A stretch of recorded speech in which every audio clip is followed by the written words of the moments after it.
The governor's school voucher plan under fire in rural Tennessee. Here in our rural town, we're not behind that. Why critics say not every Tennessee county gets a fair shake, and the message from supporters. We can't work magic. More than 400 Tennesseans out of a job. They're all heartbroken. The big impact to a small community. Plus, quick work. The man now tasked with turning around the Titans. Fox 17 News at 9 starts now. Middle Tennessee's only primetime news. This is Fox 17 News at 9, your Code Red station. We start with breaking news tonight from our nation's capital. We are learning more about the plans surrounding President-elect Trump's inauguration. That's right. Because of the extreme cold in the forecast, it will be indoors for the first time in 40 years. Organizers still working right now on how to handle the 250,000 people who will remain outside on the Capitol grounds in the cold. Tens of thousands of others are expected in the general admission areas. Now, one option is allowing people to watch the ceremony from Washington Capitol One Arena. Now, the last time we saw an inauguration like this inside the Capitol Rotunda, President Ronald Reagan's second term. Now, for the record, Fox 17 News will have full inauguration coverage inside and outside for you on Monday. You can see all the preparations starting at 4 a.m. on Fox 17 this morning all the way through 9. The inauguration itself will begin at 10 a.m. and we will air it live. Then be sure to check out the Fox Nashville YouTube channel for all the key moments. And to more breaking news now involving President-elect Trump. A state lawmaker from Chapel Hill wants to rename Nashville International Airport Trump International Airport. Representative Todd Warner says he wants to celebrate Mr. Trump's accomplishments. Tennessee's Trump country, and we appreciate the job that Donald Trump's done, and I just thought it would be great to name that airport after him. Representative Warner says he knows that he will see some pushback. And that brings us to tonight's viewer poll. What do you think about renaming the airport Trump International Airport? A lot of people having opinions and thoughts on this. In fact, 1,839 people voting tonight. 52.5% of voters say no, not a good idea. 47.5% say yes. But we'd love to get your thoughts. If you want to weigh in on this, get in and part of the action, be part of the conversation, just scan the QR code right there on your screen. It will take you over to our X page. You can also find it by our handle, which is at Fox Nashville, and we will show you updated poll results here tonight at 10.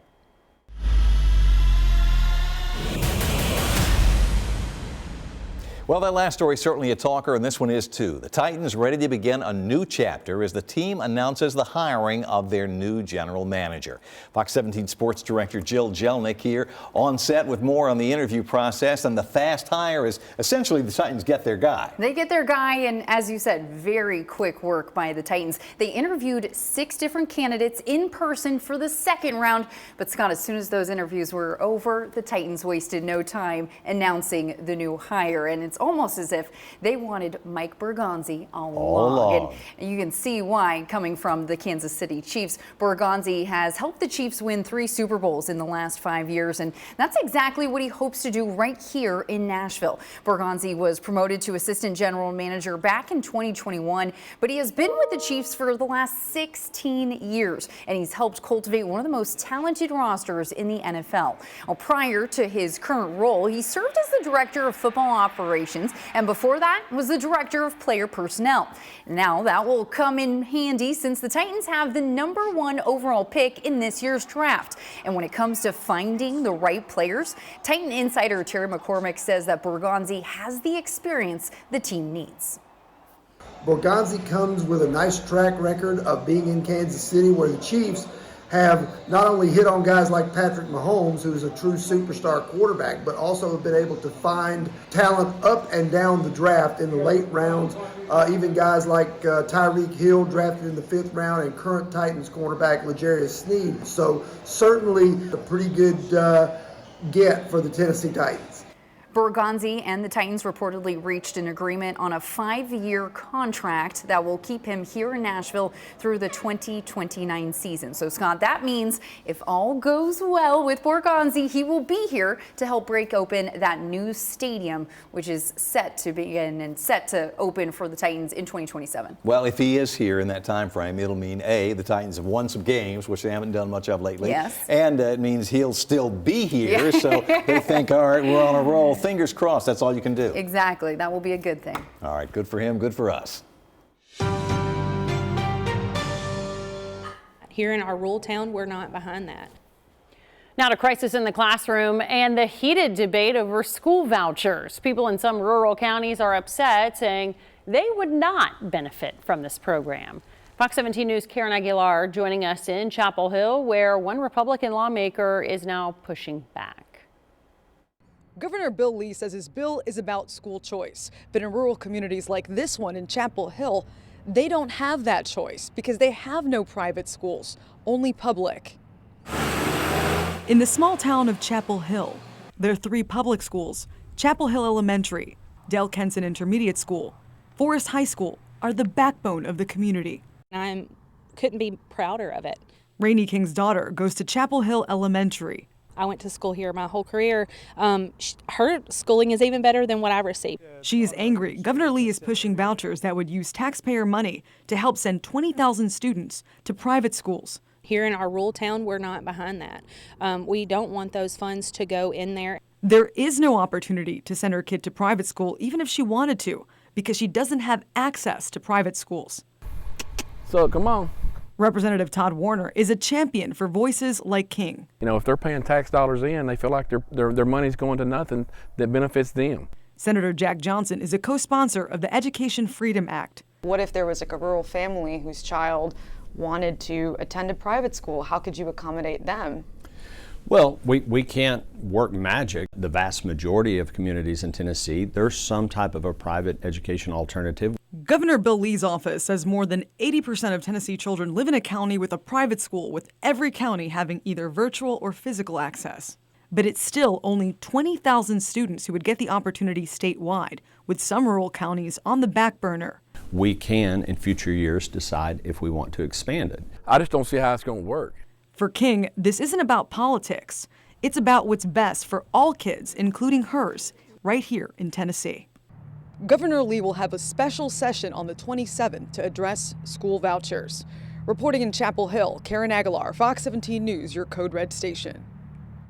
Crisis in the Classroom is Fox 17 News' commitment to exposing problems in our schools and finding solutions. If you have a story that you think we should cover, send us an email to news@fox17.com. You can also call our tip line at 615-266-4149.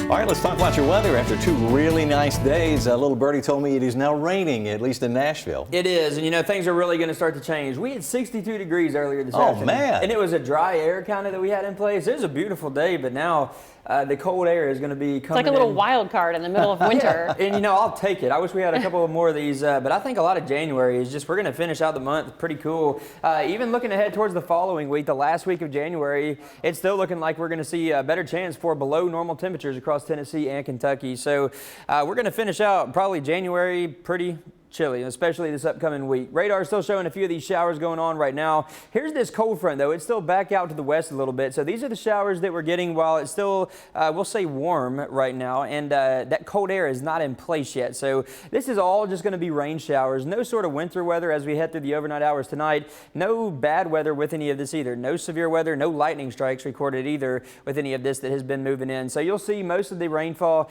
kind of along and west of Interstate 65, also down here along the Tennessee and Kentucky state line. A few showers over here along the plateau, but that's going to continue to fill in as we head through the overnight hours tonight. Moving on into tomorrow night, once that cold air finally gets here behind that cold front, we could see a little bit of snow falling, just not expecting a lot. Everybody in this shade of blue, I think just a very light dusting, maybe at most up to about a ½ inch of snow. I think that's going to kind of be the not more common thing, though. It's really going to be closer to that tenth of an inch number over there. And then for the purple area around the plateau, we could see slightly higher snowfall totals there, maybe a ½ inch going up to about an inch or so. That's where we should see a little bit of the higher snowfall amounts. I really don't think much of that, though, should cause you any sort of issues. Also, not going to be looking at any sort of refreeze, it doesn't look like right now, as we head on into Saturday night into Sunday morning. So that's more good news. We'll talk a little bit more about that in a second. But just showing you some of these snowfall totals again, this is going to be pretty light. The ground is still pretty warm right now, and that cold air is not even here yet. So it's going to have to kind of do a lot pretty quickly once that cold air finally moves in. The cold air will be the big story for us. This is just going to be dangerously cold air as we head on into early this upcoming week. It'll start to move in Sunday for sure, and then Monday and Tuesday it'll really settle in. We'll be looking at temperatures only in the 20s here in Nashville for Monday and Tuesday, and then looking ahead to the next weekend, we could see another round of pretty chilly air move in. Still several days out from that, though. Quick check for our overnight low temperatures here in Nashville for the next several nights. This is what I'm talking about, down to the single digits Monday morning, and then just barely in the double digits as we head on into Tuesday and Wednesday morning. If you have any plans tomorrow morning, there will be that good chance for some showers through the morning hours, upper 40s for our temperatures, 6 through 9 a.m. That's going to be the first part of this, though, with some light snow showers Saturday night into Sunday, but then that coldest there of the season. I'll have more details coming up on that for you here in just a bit. Well, hurt on the job. Fox 17 News digging into the numbers of workers injured while building the new Titan Stadium. And diversity and inclusion, why some question the timing of the FBI's decision to shut down its DEI office. Wildfire victims and first responders in Southern California need our help. To that end, our parent company, Sinclair Incorporated, is partnering with the Salvation Army for Sinclair Cares California Wildfires Relief. We need your help. Right now, the total is up to nearly $110,000, which will help crews on the ground deliver essential meals, fresh water, and supplies in the hard-hit areas. Scan the QR code on screen now or go to sinclaircares.com to make a donation. Continuing coverage as construction marches on for the new domed Nissan Stadium. We are learning more about the workers who have been hurt on the job. Now, since the start of construction, crews have reported 6. All right, my marker's not working there, but it's 6 recordable injury cases. This means injury resulting in a significant diagnosis. In the last month, crews reported 8 first aid injuries, with 82 since the start of construction. The Titans say that they are going to look at what they could have done differently when it comes to the job site, walk paths, and the setup. We're going to continue focusing on slowing down and reminding our workforce that when the conditions change, we may have to reset and reassess what the risks are and what the safety precautions should be. Broken bones make up the majority of reportable injuries so far. Now, along with the construction updates on the new Titan Stadium, the Metro Sports Authority is also outlining goals to make the stadium itself more environmentally friendly. Fox 17 News' Madeline Nolan shows us what that can mean. They specifically dug into the Titans' sustainability efforts, and one of the goals here for this new stadium is to produce zero waste by the opening in 2027. Now, one way they say that they are going to do that is by collecting or reusing rainwater. Take a look at this diagram provided by the Titans that shows you just how that would work. It basically says that they would be catching rainwater on the roof and they would store it in a huge tank, and then that water would then be used to water the grass or even flush the toilets. Now, the executive sponsor on the sustainability team for the Titans called the goal of zero waste audacious during Thursday's meeting as she laid out the future plans. It's audacious because we bring in over 1 million patrons a year in our current Nissan Stadium, and we're going to bring in more than that in our new stadium. And so it's audacious, but we want to put that out there. Other sustainability and waste reduction efforts were also highlighted at the current Nissan Stadium, like the use of food composting and then also meal donations. Now, according to Myers, they are staying in budget as they work to make the new stadium more environmentally friendly. In Nashville, I'm Madeline Nolan, Fox 17 News, your Code Red station. Looking ahead to May, when country superstar Kenny Chesney will take his live road show to Las Vegas. Chesney is doing a residency at the Sphere, great new venue out there. He says the live shows will feature 4D technology and give his fans a deeper musical experience.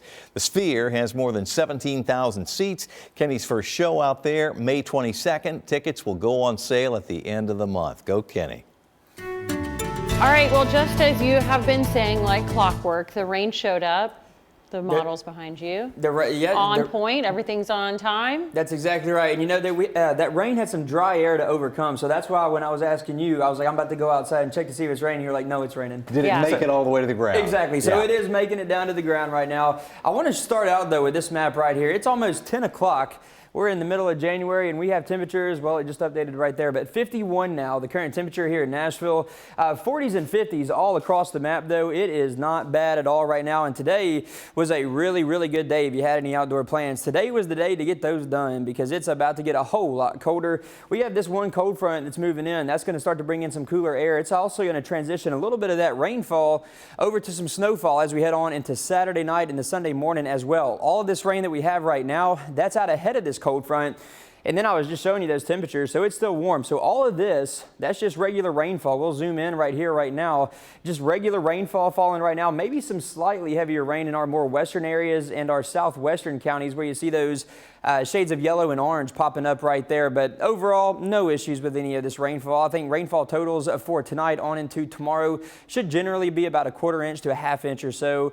So not expecting any flooding. Also, no severe weather threat with any of this either. But some of this will begin to change over to snowfall, and I'll show you that here in just a second. But through the overnight hours tonight, that's when we're going to get the bulk of this rainfall. This is 7 a.m. Saturday morning, maybe a couple of pockets of some moderate rainfall along the plateau. But this is really going to start to weaken up as we head on into the afternoon hours. So maybe just a few light off and on passing showers behind that main activity that moves through tonight into early tomorrow morning. And then once that colder air finally sets up, I'm going to show this model again right here. We were talking earlier in the 5:30 newscast. There's a few models that I could show you. I think this model might be underdoing the snow just a little bit, but some of the others, at least on this, we're making it a little bit too blue, a little bit confusing to read. But we could see some snow showers. I just don't think it's going to amount to a whole lot of accumulation. We could get light dusting, maybe up to about a half inch or so for areas to the west of Interstate 24. And then around here on the plateau, maybe some of those areas going up to about a half inch or an inch at best for some of those spots.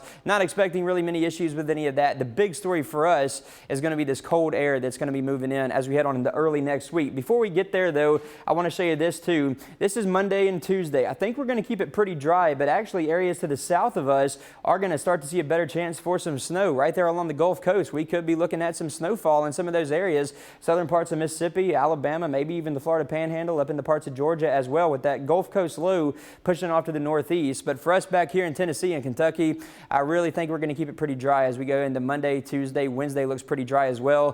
Thursday still looking fairly dry. We'll keep our eye out for Thursday, though. But this is going to be the main focus for the next few days. It's going to be this Arctic air that's going to just settle in. It's going to move in on Sunday, and then Monday, it is really just going to blanket Tennessee, also up into parts of Kentucky. We're going to be talking about temperatures, overnight lows in the single digits waking up on a Monday morning, and it won't really be going anywhere for Tuesday either. Wednesday, we may finally get above freezing. I'll have more details on that for you, though, here coming up in your 7-day forecast.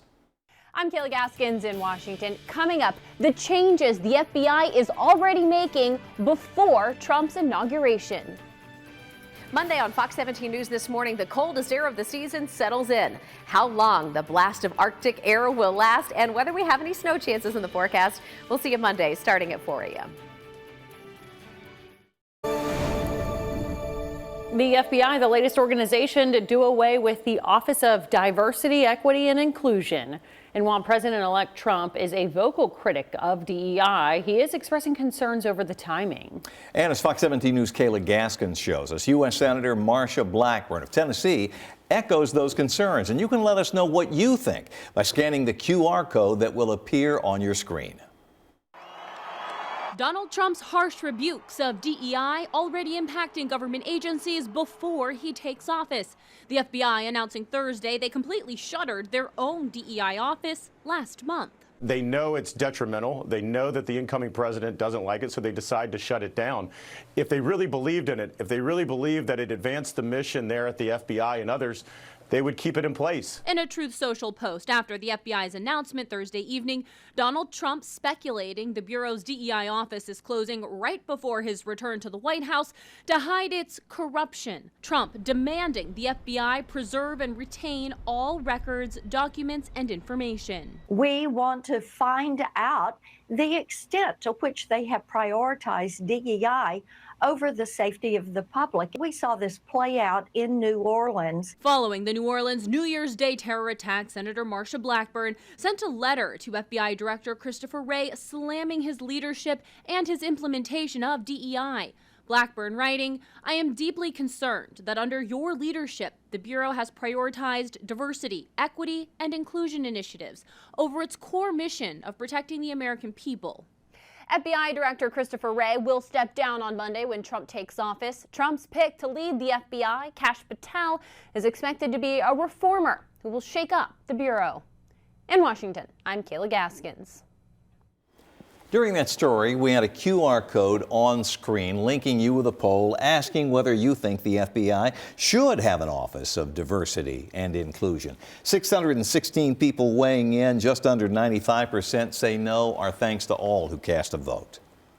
Hundreds of jobs gone as a mid-state plant shuts down. The big impact to this very small community.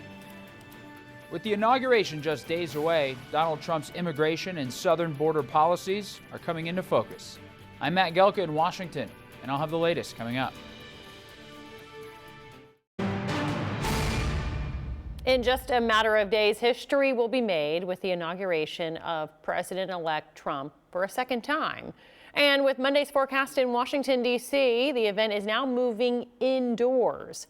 Joining us now to talk about security is former FBI agent Scott Augenbaum. Scott, thanks for being here. Thank you for having me. So logistically, moving this event inside, does that make securing the inauguration maybe a little easier? Maybe, but it's still going to be a huge undertaking. And there's so many different agencies. There's so many different threats. I'm going to tell you, I'm glad I'm retired. Well, I hear you there. Well, what kind of preparations do you think we'll see in the wake of those two assassination attempts during the campaign?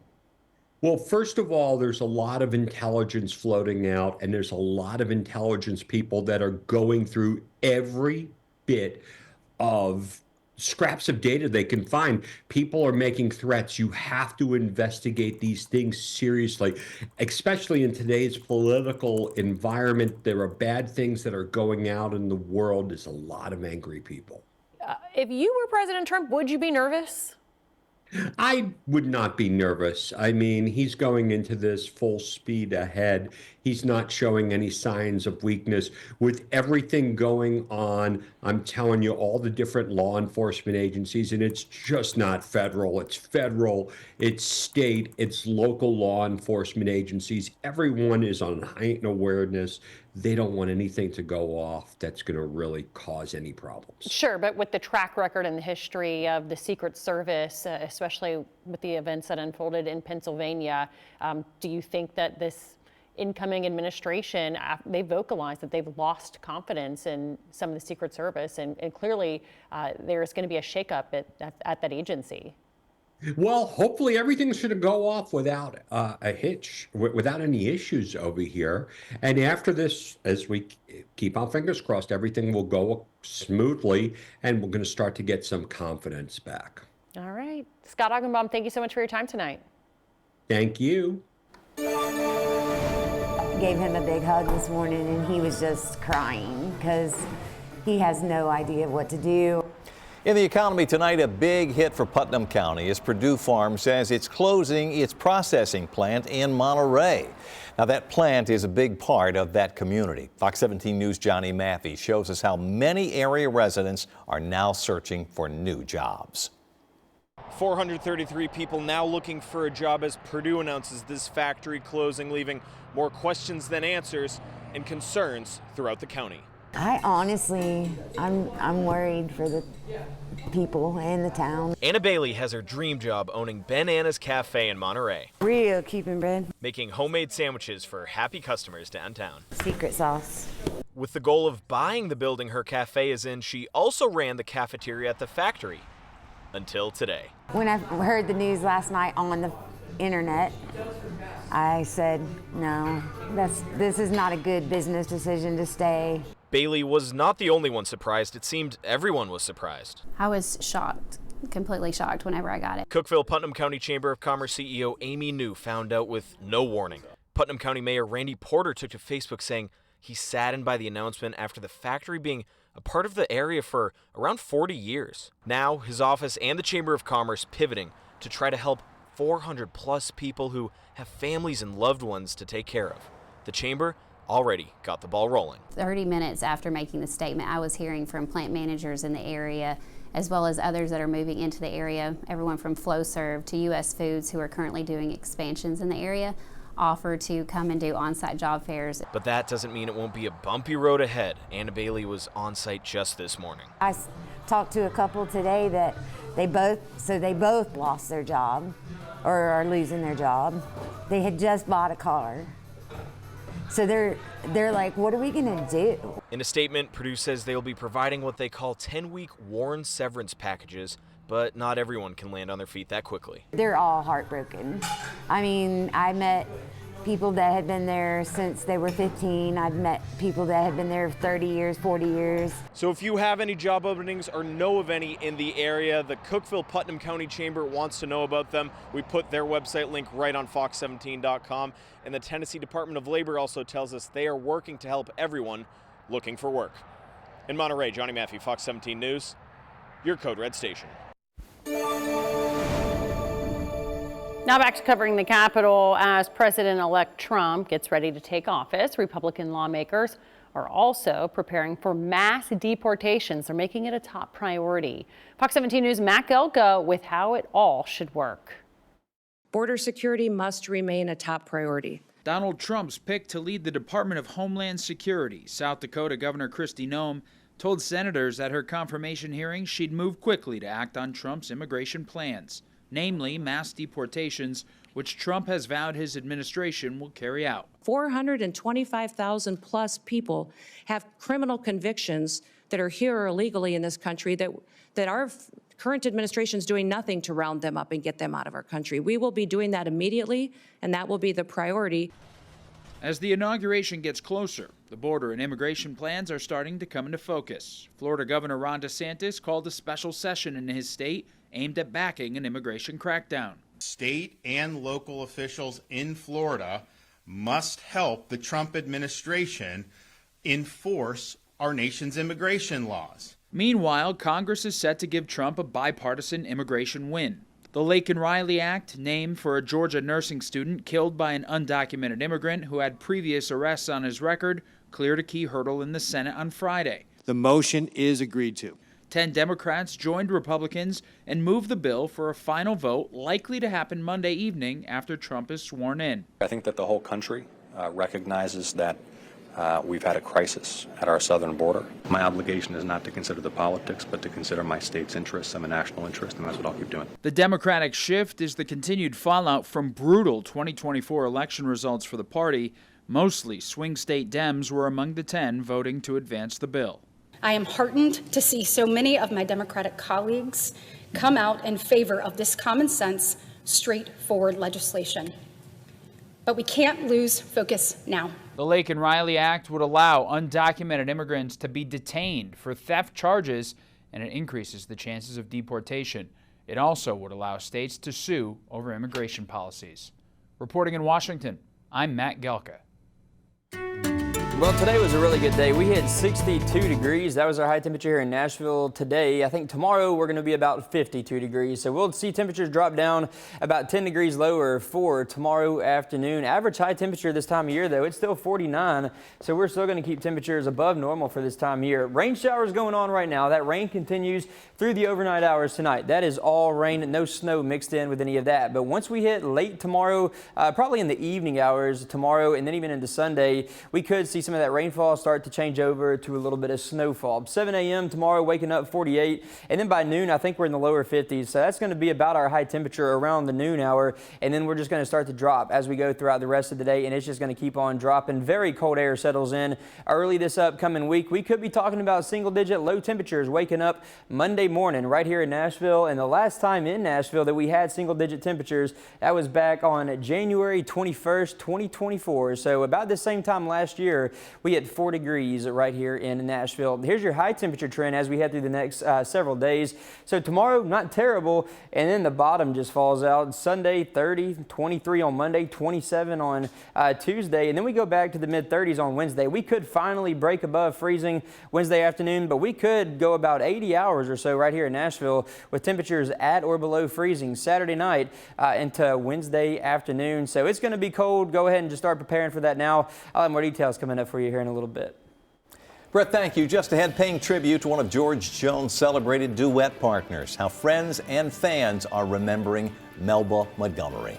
And a rise in younger women developing cancer, the type seeing the biggest increase. In entertainment news, Nashville's music community tonight mourning the passing of hit singer and songwriter Melba Montgomery. Montgomery got her start singing back up for the great Roy Acuff. She would go on to have several hit duets with George Jones and some other stars of country music back in the 60s. Her biggest solo hit was in 1974, a #1 song about motherhood called No Charge. Funeral services for Montgomery are next Wednesday at Harpeth Hills Funeral Home. Visitation is at 11:30 with a funeral to follow at 1:30. New tonight, a special moment at Columbia Academy High School tonight. One student athlete surprised with a check for $10,000. Senior Presley Miller named the Sonic Scholar Athlete of the Year. Fox 17 Sports Director Jill Jelnick and our sister station, MyTV30, presented Miller with the check at tonight's boys basketball game. The entire gym gave her a standing ovation. Miller is a track and field athlete and a cross-country star for the Bulldogs. She is also a 4.0 student, and she'll be continuing her academic career next year at Southern Miss. Still seeing some showers going on right now. That rain is going to continue off and on as we head on into the rest of the night. Then behind that, some very, very cold air is going to be moving in early next week. We'll talk more about that and show you just how low we get coming up. Also ahead, rising cancer rates, the types of this disease impacting more young women. Coming up this week on Full Measure, we're just days away from the beginning of a second Trump term. In some ways, it's as if his presidency began 2 months ago. We'll take a look at all the ways Donald Trump has already begun to shape the political and economic landscape, even before reclaiming his spot in the White House. With the causes of California's latest rash of wildfires still under investigation, it turns out the hand of man played a role in the disaster. The controversy over males playing on female sports teams has hit Congress. We'll tell you about a vote that could signal a sea change in the controversy, and we'll have 236 years worth of presidential trivia. All this week on Full Measure. Full Measure airs Sunday mornings at 7:30 right here on Fox 17. In health news tonight, alarming new data from the American Cancer Society that shows young women are almost twice as likely as young men to be diagnosed with cancer. Well, breast and thyroid cancers are driving this trend. Tonight, we look at a closer bit of the research. First, the good news. The American Cancer Society says fewer people are dying of cancer in the U.S. But now, the bad news. New data released today shows an estimated 2 million Americans will be diagnosed with cancer this year. That's one person every 15 seconds. That demonstrates that the number of diagnoses are going up and the nature of who's being diagnosed is changing as well. Dr. Arif Kamal says for decades, men were more likely than women to get cancer. But now that's changing, especially for young adults and younger women in particular. The report says women under 50 now have an 82% higher cancer incidence rate than their male counterparts. It does sound the alarm that patients, everybody should be paying attention to the look and feel of their body and sharing with their doctors if anything seems off. While age is still a leading risk factor for cancer, Kamal says it's clear younger people are not immune to the risk, but can do something about it. First, get the HPV vaccine to protect against future cancers. The CDC recommends children receive it between the age of 11 and 12, but can be given as early as age 9 and as late as age 26. Next, get annual screenings. Cancer is more treatable the earlier it's detected. Finally, know your cancer risk and family history and advocate for yourself. Well, Dr. Kamal says another key to changing the trend of rising cancer diagnoses is making sure that you live a healthy lifestyle. Things like obesity, smoking, excessive alcohol consumption, and being sedentary are all things that can add to a person's cancer risk. Well, today, turned out to be a really warm day. If you got to get outside today, it was just a great day for you. And now it's about to get a whole lot colder as we head on into this upcoming week. We're going to be talking about it's going to be the coldest there so far of this season for sure. We'll be dropping down into the single digits. Here's our current temperatures. We're in the 40s and 50s in most areas, but you notice that it is still well above freezing anywhere you look on this map. So all of that rain that we're seeing right now, that's just going to stay rainfall. No sort of winter weather in the forecast for the overnight hours tonight or for tomorrow morning. Temperatures right now over here in our eastern areas, you notice they are a little bit lower. They're in the 40s from Paris down through Camden, Linden, Lawrenceburg, all sitting in the mid-40s, Columbia in the mid-40s as well. Those are the areas that started seeing the rain first, and now this rain is starting to get more widespread. We also have this cold front that's back out to the west of us. All of these rain showers, though, obviously happening out ahead of that cold front where much warmer air is in place. Behind that cold front, colder air will be moving in. Once that air finally settles in, that's going to transition some of this rainfall Saturday night into Sunday morning over to a little bit of snowfall, but we still have to wait for that colder air to arrive first. All of this that we're seeing on radar right now, all rain. Maybe some moderate rainfall moving up into parts of Montgomery County, on into parts of Dickson County as well. So that's what we're looking at right now on the radar, some of the heavier showers back to the west of Interstate 65 and also down here along Interstate 24 between Murfreesboro and Tullahoma. So overall, nothing bad for you tonight. Rainfall total should be about a quarter-inch to a half-inch or so with most areas across Middle Tennessee and Southern Kentucky. So moving through the rest of tonight, that's when we get the bulk of the rainfall through the overnight hours tonight. 7 a.m. it starts to push off along the plateau, at least a few pockets of moderate rainfall. The rest of this, we could still see a few straggling showers as we head through the afternoon hours Saturday. Just very light sprinkles, though, with any of that. And then once we hit late Saturday afternoon into Saturday evening, we will start to get a little bit of that changeover into a little bit of snowfall. So that's going to be Saturday night into Sunday morning. You can see that light blue popping up right here on a future track, indicating some mainly light snowfall that we're looking at. As far as snowfall amounts go, this is not going to be a lot. A light dusting, maybe up to about a half-inch at most for most areas. And then along the plateau, maybe up to about an inch or so. But most areas just going to get a very light dusting with this. The good news with that rainfall moving through Saturday night into Sunday morning, or the snowfall and then the rainfall moving through tonight into tomorrow morning, and then the snow Saturday night into Sunday morning. I don't think we're going to really see many travel impacts with any of that either. Right now, Monday and Tuesday look pretty good. The bulk of the activity is going to stay south of us. Could see some snow as far south as the Gulf Coast, so that could be interesting Monday, Tuesday time frame. 30 degrees the high on Sunday, 9 the overnight low temperatures Sunday night, 23 on Monday, and overnight low temperatures just barely hanging on into the double digits here in Nashville. 14 Monday night, 11 Tuesday night. Political dominoes. Who could benefit if U.S. Senator Marsha Blackburn becomes Tennessee's first female governor? And a new way to enjoy soup. What soup drops are all about.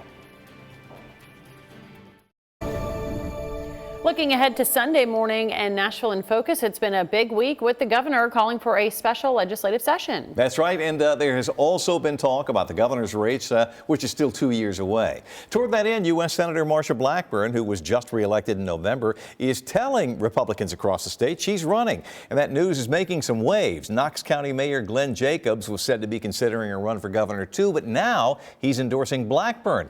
It has been suggested that Jacobs might be angling for that U.S. Senate seat if Blackburn runs and wins in 2026.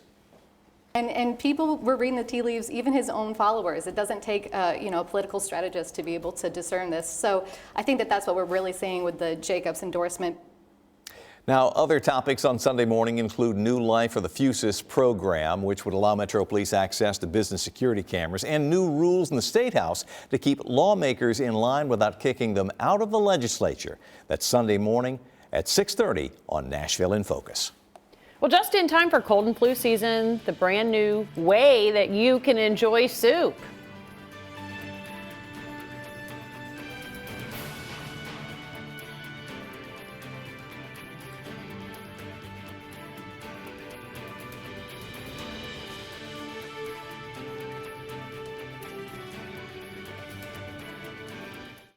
Check this out. Many people get a cup of soup, when they're not feeling well. One soup company trying a little something different. Progresso is turning its chicken noodle soup into candy with what they're calling soup drops. It's a unique twist on the company's staple product. It comes just in time for National Soup Month. That's January. Progresso says the candy has the same distinct flavor. It's chicken noodle soup, and you can order soup candy drops from Progresso through their website. Well, looking ahead to a jam-packed weekend full of sports right here on Fox 17. Saturday, we start the day with men's college basketball. First up, Creighton taking on UConn. That game starts at 11 a.m. Then it's Xavier versus Marquette in the early afternoon game. Tip-off is at 1 p.m. And then we move to Saturday night. It's the NFL playoffs right here on Fox 17. Don't miss the Washington Commanders taking on the Detroit Lions. An NFC divisional matchup. Kickoff is at 7. And then Sunday, we've got a round of women's basketball on tap. Iowa State taking on West Virginia. That is Sunday at noon right here on Fox 17. Fox 17 is also the home for Super Bowl 59. We're fired up about that. The big game is on February the 9th down in the Big Easy, New Orleans. Kickoff at 5:30. Of course, plenty of pre-game action on Fox. After struggling with some serious symptoms such as brain fog and low energy, she learned to be her own health advocate. I'm Liz Bonus. The advice now she has for others at any point in life. It is just ahead.